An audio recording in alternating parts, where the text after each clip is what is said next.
Howdy space fans, welcome back to What Happened in Spaceflight this week, the only roundup where boosters stick their landings better than I stick to my diet.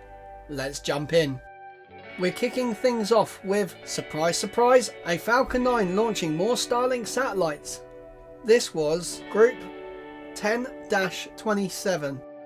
Taking off from Cape Canaveral, the booster came back down smoother than butter on hot toast, which is just another day at the office for SpaceX. At this point, I think even seagulls in Florida don't bother looking up anymore. They're like, oh, another Starlink launch? Yawn.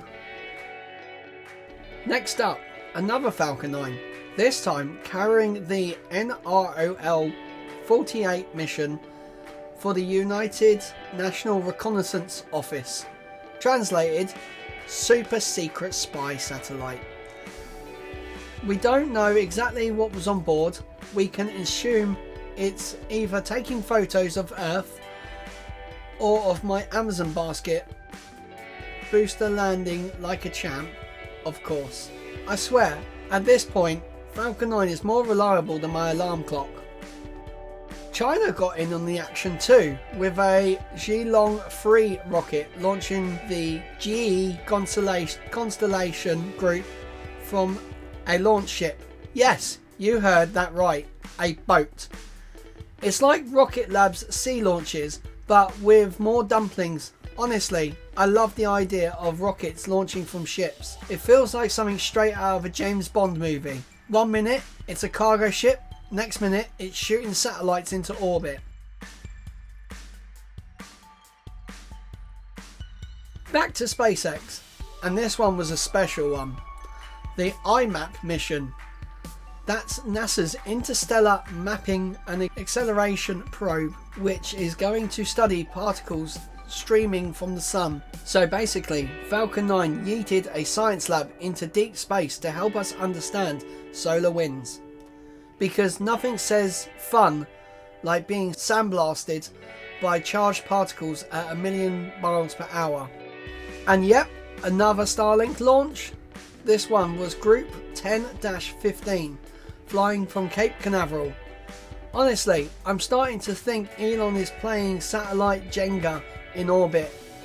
Eventually, someone's going to pull the wrong one and the whole constellation will wobble. But hey, until then, free Wi-Fi everywhere, right? Now for some non-SpaceX action.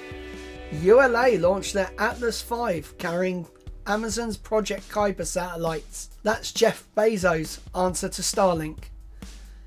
So yeah, we have officially entered the space internet wars. On one side, Elon Musk. On the other, Jeff Bezos. On the sidelines, me, still complaining about my broadband dropping every time it rains. Another day, another Starlink launch. This one was from California. Group 17-11. Booster landing on drone ship. Probably while making itself a cup of coffee in mid-descent. I'm telling you, by 2030 these rockets are going to be landing themselves, refueling and heading off again before Elon even wakes up from his nap.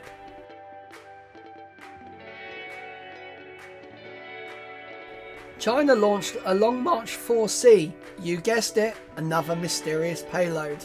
I'd like to imagine their engineers saying, tell them nothing, just press the button, and you know what? It works. We're all curious, and they don't even have to answer questions. And just to keep the trend going, another Chinese rocket, a Long March 6A, also with an unknown payload.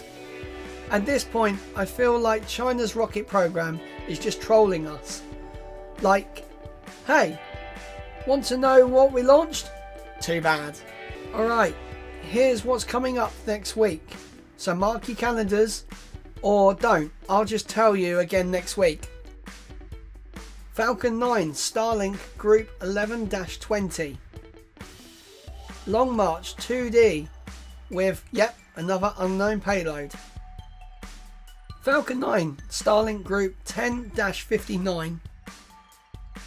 Falcon 9 Starlink Group 11-39.